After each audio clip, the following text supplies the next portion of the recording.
Hi friends, welcome to Sai reviews. Delay చేయకుండా let's get into the review. Episode start అవ్వగానే శైలేంద్ర కావాలనే Vasudhara క్యాబిన్లో table కింద మైక్ని set చేపిస్తాడు, మన్మధుడు cinema టైప్లో లాగా. కానీ ఇక్కడ మహేంద్ర టేబుల్ కింద మైక్ ఉంది అని ముందే తెలుసుకొని కావాలని ప్రీ ప్లాన్డ్గా వసుధార అండ్ మహేంద్ర శైలేంద్ర గురించి పాజిటివ్ అండ్ నెగిటివ్గా మాట్లాడుకుంటూ ఉంటారు. ఆ మనుగాడు మోసం చేశాడు కాబట్టి శైలేంద్ర ఖచ్చితంగా నేను నమ్ముతున్నానమ్మా, శైలేంద్ర మన ప్రాబ్లమ్ని సాల్వ్ చేస్తాడు అని కావాలనే శైలేంద్ర గురించి మంచిగా మాట్లాడుతూ ఉంటారు మహేంద్ర. అదంతా విని నిజమనుకున్న శైలేంద్ర క్యాబిన్కి వెళ్ళి, బాబాయ్ వసుధార, ఈ ప్రాబ్లమ్ని సాల్వ్ చేసే బాధ్యత నాది. మనుగాని నేను ఎలా అయినా బయటికి తీసుకువస్తాను, ఈ ప్రాబ్లంకి సొల్యూషన్ని తీసుకువస్తాను, కానీ మీరు నేను చెప్పినట్లు చెయ్యాలి అని ఇంకా చెప్పేసి అక్కడి నుండి వెళ్ళిపోతాడు శైలేంద్ర. శైలేంద్ర కంప్లీట్గా వాళ్ళ ట్రాప్లో పడ్డారని అర్థమైపోయిన వసుధార అండ్ మహేంద్ర అయితే చాలా హ్యాపీగా ఫీల్ అవుతారు. ఇది ఇలా ఉండగా శైలేంద్ర వసుధార అండ్ మహేంద్రని ప్రిజన్కి లైక్ పోలీస్ స్టేషన్కి తీసుకువెళ్తాడు. మనుని మహేంద్ర కావాలనే తిడుతూ ఉంటారు. నిన్ను నమ్మినందుకు మాకు ఇంత ద్రోహం చేస్తావా? మా ఇంట్లో వాళ్ళు వద్దు వద్దు అన్నా నేను నిన్ను దత్తత తీసుకోవాలనుకున్నాను, నా కొడుగ్గా నిన్ను భావించాను, కానీ నువ్వు నీ దొంగ బుద్ధిని ఇలా బయట పెడతావా అని చెప్పి కావాలని తిడుతూ ఉంటారు మహేంద్ర. అయినా ఇక్కడికి వచ్చామేంటమ్మా, పద వెళ్ళిపోదామని అంటారు వసుధారతో. బాబాయ్ ఆగండి బాబాయ్, నేను ఒక ఇంపార్టెంట్ పనిపైన మిమ్మల్ని ఇక్కడికి తీసుకువచ్చాను, ఒకసారి ఇవి చూడండి అని ఏవో అగ్రిమెంట్ పేపర్లని బయటికి తీస్తారు శైలేంద్ర. ఏంటి ఆ అగ్రిమెంట్ పేపర్స్ అని అడుగుతుంది వసుధార. చెప్తాను వసుధార, ఎందుకు కంగారు పడుతున్నావు? అంతకంటే ముందు నేను మనుతో కాస్త మాట్లాడాలి. మను, నువ్వు మమ్మల్ని మోసం చేశావు. కాలేజ్కి 50 కోట్లు అప్పు ఇచ్చినట్లు ఇచ్చి దాన్ని అప్పు మా దగ్గర లేని టైంలో, మా దగ్గర డబ్బులు లేని టైంలో తిరిగి ఇచ్చేయమంటున్నావు. ఇది చాలా పెద్ద తప్పు, కానీ వాటిని మేము ఖచ్చితంగా ఎదుర్కొంటామని నేను పక్కాగా నమ్ముతున్నాను అని అంటాడు శైలేంద్ర. అబ్బా ఏం నటిస్తున్నావురా అని మనసులో అనుకుంటాడు. ఇంకా మను అయితే అదంతా మాకు తెలిసిందే కదా శైలేంద్ర అని అంటారు మహేంద్ర. బాబాయ్ ఒకసారి ఈ అగ్రిమెంట్ పేపర్లు చూడండి, చూశాక నాకు చెప్పండి అని అంటారు. ఇంకా శైలేంద్ర ఇచ్చిన అగ్రిమెంట్ పేపర్లను చూసి ఒక్కసారిగా షాక్ అయిపోతారు మహేంద్ర. మావయ్య ఏమైంది అని అడుగుతుంది వసుధార. ఏం లేదు వసుధార, ఇప్పుడు మనుని బయటికి తీసుకురావడం అనేది కాలేజ్కి ముఖ్యం, ఎందుకంటే ఇప్పుడు కాలేజ్ కష్టాల్లో ఉంది కాబట్టి నేను ఈ సమయాన్ని ఉపయోగించుకోవాలి అనుకుంటున్నాను. చూడండి మావయ్య, చూడండి బాబాయ్, చూడండి వసుధార, మీకు ఒక విషయం చెప్పాలి అనుకుంటున్నాను. మనుని నేను కాపాడుతాను, మనుని నేను బయటికి తీసుకువస్తాను, కానీ దానికి బదులుగా నాకు కావాల్సింది ఒకే ఒకటి ఇస్తే నేను హ్యాపీగా మనుని బయటికి తీసుకువస్తాను. అదే ఎండి పదవి. నాకు ఎండి పదవిని ఇచ్చేస్తే నేను హ్యాపీగా మనుగాడిని బయటికి తీసుకువస్తాను అని అంటాడు శైలేంద్ర. ఇంకా వసుధార అండ్ మహేంద్ర అయితే షాక్ అయినట్టు ఫీల్ అవుతూ ఉంటారు. ఇటువైపు మను కూడా అలా ఇంకా శైలేంద్ర వైపు చూస్తూ ఉంటాడు. ఇంకా శైలేంద్ర మాట్లాడుతూ ఉంటాడు. బాబాయ్ ఇంతకు మించి మీకు ఇంకొక ఆప్షన్ లేదు. మను 50 కోట్లు ఇవ్వమని మనల్ని అడుగుతున్నాడు, కానీ మనం ఇవ్వలేని పరిస్థితుల్లో ఉన్నాం. తను ఇవ్వకపోతే కాలేజ్ని కైవసం చేసుకుంటాను అంటున్నాడు. ఇప్పుడు మీకు నేను తప్ప ఇంకొక ఆప్షన్ లేదు. నాకు ఎండి పదవినివ్వండి, నేను ఖచ్చితంగా మనుని బయటికి తీసుకువచ్చి ఈ ప్రాబ్లంకి సొల్యూషన్ని తీసుకువస్తాను. ఇలా చేస్తేనే నేను మనుని బయటికి తీసుకువస్తాను బాబాయ్, లేకపోతే మీ ఇష్టం అని అంటాడు శైలేంద్ర. ఇంకా వసుధార అండ్ మహేంద్ర ఆలోచనలో పడతారు. మను వాళ్ళ వైపు చూస్తూ ఉంటాడు. ఇంకా మను శైలేంద్ర వైపు కోపంగా చూస్తున్నట్లు నటిస్తూ ఉంటాడు. చూడు మను, నువ్వు నీ తెలివి ఉపయోగిస్తే నేను నా తెలివి ఉపయోగించాను అంతే అని దగ్గరికి వెళ్ళి చెప్తాడు శైలేంద్ర. ఎవరు తెలివైన వాళ్ళో చివరికి తెలుస్తుంది లేరా అని మనసులో అనుకుంటాడు మను. మావయ్య ఇప్పుడు నేను సంతకం చెయ్యాలా అని అడుగుతుంది వసుధార. అమ్మా ఇప్పుడు మనకి వేరే దారి లేదు, కాలేజ్ కష్టాల్లో ఉంది. కాలేజ్ ఎవరో తెలియని ఇలాంటి మను వాళ్ళ లాంటి చేతికి వెళ్ళడం కంటే మనకి తెలిసిన మన వాస్తవుడైన మన వారసుడైన శైలేంద్ర చేతికి వెళ్ళడమే కరెక్ట్ అని నాకు అనిపిస్తుందమ్మా. కాబట్టి నువ్వేమీ కంగారు పడద్దు.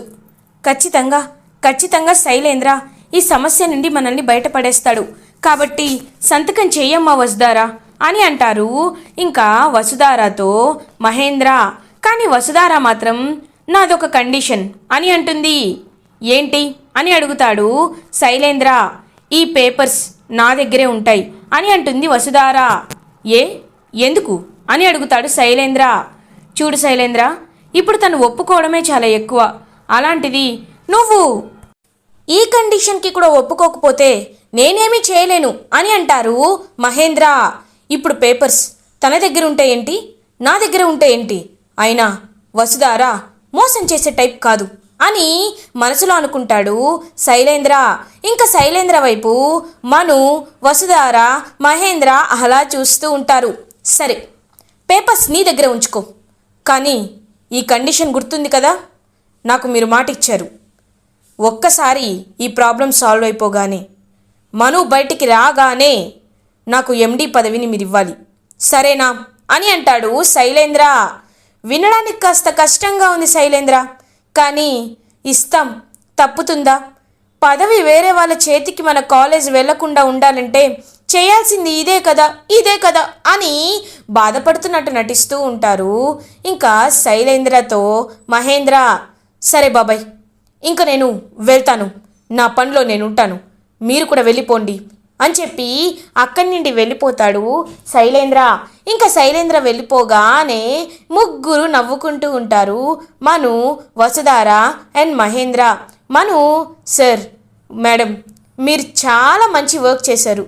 వీడు వెంటనే ఇంత తొందరగా నమ్ముతాడని నేను అనుకోలేదు అని అంటారు మను గారు.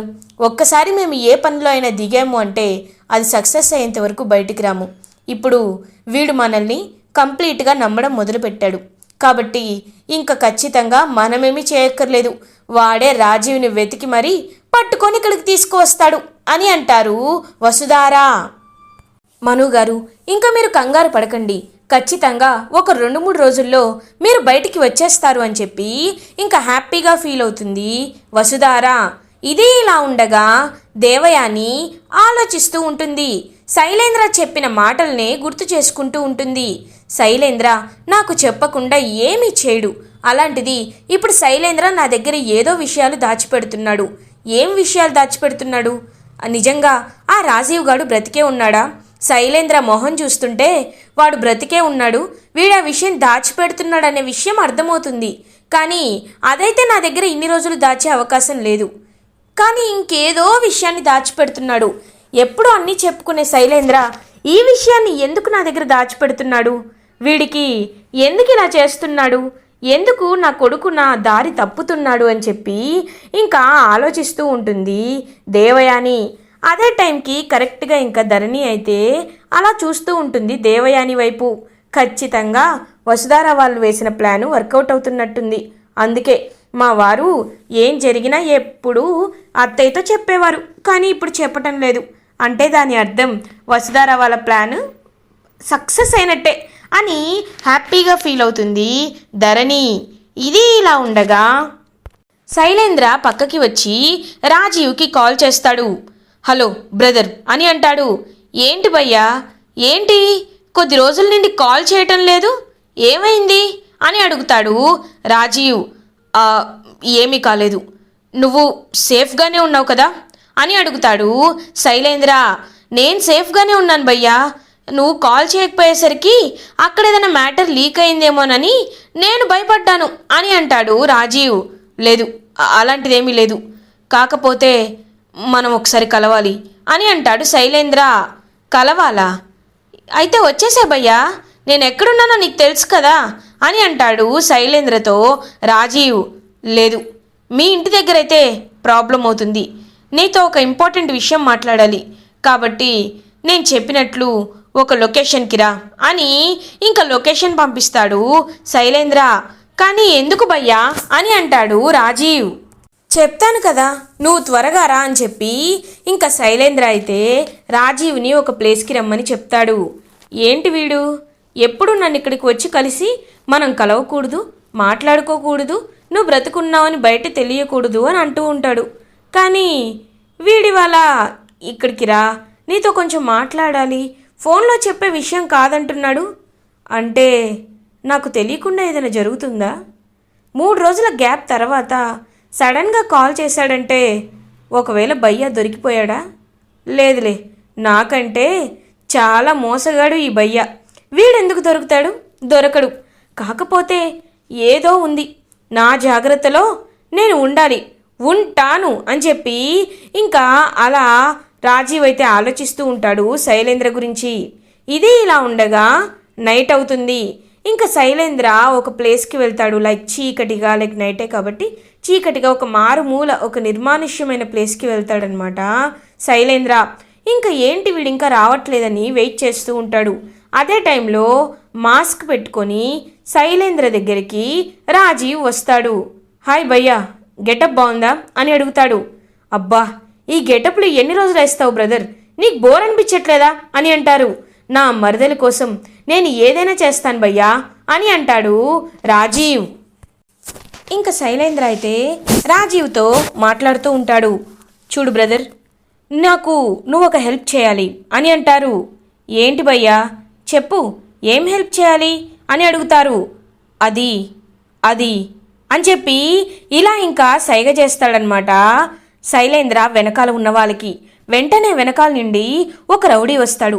ఒక రౌడీ వచ్చి రాడ్డుతో రాజీవ్ తలపై గట్టిగా కొడతాడు.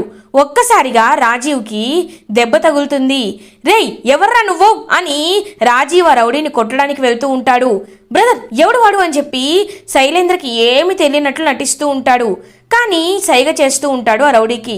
ఇంకా రౌడీ అయితే బాగా కొడుతూ ఉంటాడు రాజీవ్ని. ఇంకా రాజీవ్ తలపై ఇంకా గట్టిగా కొట్టేసరికి రాజీవ్ కళ్ళు తిరిగి పడిపోతాడు. ఇంకా వెంటనే రాజీవ్ని చూస్తూ ఉంటాడు శైలేంద్ర అండ్ ఇటువైపు ఆ రౌడీ. నీకు చెప్పిన డబ్బులు ఇస్తాను, కానీ వీడిని తీసుకువెళ్ళి ఏం చేయాలో తెలుసు కదా అని అంటాడు శైలేంద్ర. ఓకే బాస్, మీరు చెప్పినట్లే చేస్తాను అని అంటారు శైలేంద్రతో ఆ రౌడీ. ఇంక శైలేంద్ర ఆ రౌడీకి డబ్బులు ఇచ్చేసి అక్కడి నుండి వెళ్ళిపోతాడు. రేపటికల్లా ఎండి పదవి నా చేతిలో ఉంటుంది. ఇక నేను రాజులా ఏకచక్రాధిపత్యంగా డిబిఎస్టి కాలేజ్ని ఏలుకోవచ్చు. అందరూ నేను చెప్పిన మాటే వింటారు అని హ్యాపీగా ఇంటికి రీచ్ అవుతాడు శైలేంద్ర. ఇంకా ధరణితో ధరణి రేపు మార్నింగ్ త్వరగా లేవాలి అండ్ రేపు నాకు నచ్చిన వంటలన్నీ చేసేసేయి, నాకు నచ్చిన పాయసం చేయి, తిని చాలా రోజులైంది, ఓకేనా అని నవ్వుతూ తన రూమ్లోకి వెళ్ళిపోతాడు శైలేంద్ర. ఏంటినా విచిత్రంగా ప్రవర్తిస్తున్నారు అత్తయ్య, ఏంటి మీ అబ్బాయి ఇలా ప్రవర్తిస్తున్నాడు అని అడుగుతుంది ధరణి. నాకేం తెలుసు, వాడి మధ్య నా దగ్గర కూడా దాపరికాలు మొదలుపెట్టాడు, నాకేం తెలుసు అని కోపంగా అక్కడి నుండి వెళ్ళిపోతుంది దేవయాని. ఇది ఇలా ఉండగా మార్నింగ్ అవుతుంది. అప్పుడే ఇంకా పోలీస్ స్టేషన్ గేట్స్ అయితే ఓపెన్ చేసి ఉంచుతారు. ఇంకా పోలీస్ స్టేషన్ మెట్లపై ఒక బాడీ కనబడుతుంది. చూసేసరికి అది రాజీవ్ అన్నమాట. ఎస్ఐ ఒక్కసారిగా షాక్ అయిపోతాడు. రాజీవ్ని చూసి వీడు మనం వెతుకుతున్నా చనిపోయాడనుకున్న రాజీవ్ కదా అని కానిస్టేబుల్ని అడుగుతారు. అవును సార్, ఒక్క నిమిషం సార్, ఫైల్ తీసుకువస్తాను అని ఫైల్లో రాజీవ్ ఫోటో చూస్తారు. రాజీవ్ ఫోటో, అక్కడున్న బాడీ రెండు ఒకటే. ఒక్కసారిగా షాక్ అయిపోతారు ఎస్ఐ అండ్ కానిస్టేబుల్. ఇంకా వెంటనే రాజీవ్ని తీసుకువెళ్ళి లేపి జైల్లో వేసేస్తారు పోలీస్. ఇంకా రాజీవ్కి మెలకు వచ్చి చూసేసరికి తనైతే జైల్లో ఉంటాడు. ఒక్కసారిగా రాజీవ్ షాక్ అయిపోతాడు. ఏయ్ ఏంటిది, ఏం జరుగుతుంది అని చెప్పి గట్టిగా అరుస్తూ ఉంటారు. రేయ్ ఎప్పటికీ న్యాయం గెలుస్తుందిరా, అన్యాయం గెలవదు. మమ్మల్ని మోసం చేస్తావా? నీకివాళ దేహశుద్ధి జరిపించకపోతే చూడు. సార్ నేను తప్పు చేశాననుకున్నాను, నేరం చేశాననుకున్నాను, సారీ సార్ అని అంటారు. ఇంకా ఎస్ఐ అయితే మనుతో, సార్ సామధాన భేద దండోపాయాలు విధించాలి అంటారు. నేను వాటిలో కొన్ని అమలు చేశాను. నిర్దోషి ఎవరు దోషి ఎవరు అనేది తెలియసేలా చేశాను, అంతే సార్ నేను చేసింది అని అంటారు మను. ఇంకా వసుధార మహేంద్ర అయితే చాలా హ్యాపీగా ఫీల్ అవుతారు. మను వసుధార మహేంద్ర బయటికి వస్తారు. శైలేంద్ర బయట వెయిట్ చేస్తూ ఉంటారు. వసుధారా, మీరు చెప్పినట్టు కొద్ది గంటల్లోనే మనుని బయటికి తీసుకువచ్చాను. ఇక అగ్రిమెంట్పై సైన్ చేసినట్టు నా పదవి, నా ఎండి పదవి నాకు ఇచ్చేయండి అని అంటాడు శైలేంద్ర. ఇంకా వసుధార అయితే మను వైపు చూస్తుంది. మేడం, మీరు చెప్తారా, నన్ను చెప్పమంటారా అని అంటాడు మను. ఇంకా మీరే చెప్పండి మను గారు అని అగ్రిమెంట్ పేపర్లు మనుకి ఇస్తుంది వసుధార. ఏంటి చెప్పేది అని అంటాడు శైలేంద్ర. చెప్పడం కాదు, చూపిస్తాం అని ఆ అగ్రిమెంట్ పేపర్లు చక్కగా చించేసి అలా శైలేంద్ర మొహం మీద కొడతారు మను. ఒక్కసారిగా శైలేంద్ర షాక్ అయిపోతారు. ఇంకా వెంటనే శైలేంద్ర ఏయ్ అని అంటాడు. రేయ్ ఆగు, చెప్పేది విను. ఏ, నీకు మాత్రమే తెలివితేటలు ఉన్నాయా? మాకు తెలివితేటలు లేవని నువ్వు అనుకుంటున్నావా? నువ్వు మమ్మల్ని ఎలా మోసం చేసి ఎమోషనల్ బ్లాక్మెయిల్ చేశావో మేము కూడా నిన్ను అలాగే చేశాం. కాబట్టి నువ్వు చేసిన కర్మకి నువ్వే బాధ్యత వహించావు. మను గారు బయటికి రావడం కోసమే మేమిలా చేశాం అని అంటుంది వసుధార. ఒక్కసారిగా శైలేంద్ర షాక్ అయిపోతాడు. రేయ్, నిన్ను నీలాగే మోసం చేశాం, ఇప్పుడు నువ్వు ఏమీ చేయలేవు, నీ దిక్కున్న చోట చెప్పుకో అని అంటారు మను. ఇంకా వెంటనే తన పాకెట్లో ఉన్న గన్ని తీస్తాడు శైలేంద్ర. ఒక్కసారిగా అందరూ షాక్ అయిపోతారు. ఇంకా పాయింట్ బ్లాంక్లో మనుకి పెడతాడనమాట శైలేంద్ర. ఎంత ధైర్యం ఉంటే నన్నే మోసం చేస్తావా, నిన్ను చంపేస్తా అని చెప్పి ఇంకా గన్ తీసేలోపు శైలేంద్రని ఒక్క తన్ను తంతారనమాట మహేంద్ర. ఇంకా శైలేంద్ర దూరంగా వెళ్ళి పడిపోతాడు. రేయ్, ఎవరనుకుంటున్నావు? నా కొడుకు మను ఒంటి మీద చెయ్యేద్దామనుకుంటున్నావా? మనుని చంపుదామనుకుంటున్నావా? నేను బ్రతికున్నంత కాలం మనుకి ఏమీ అవ్వనివ్వను. ఇంకొకసారి మా జోలికి వస్తే జరిగేది ఇదే అని గట్టి వార్నింగ్ ఇచ్చి అక్కడి నుండి వెళ్ళిపోతారు మను, వసుధార, మహేంద్ర.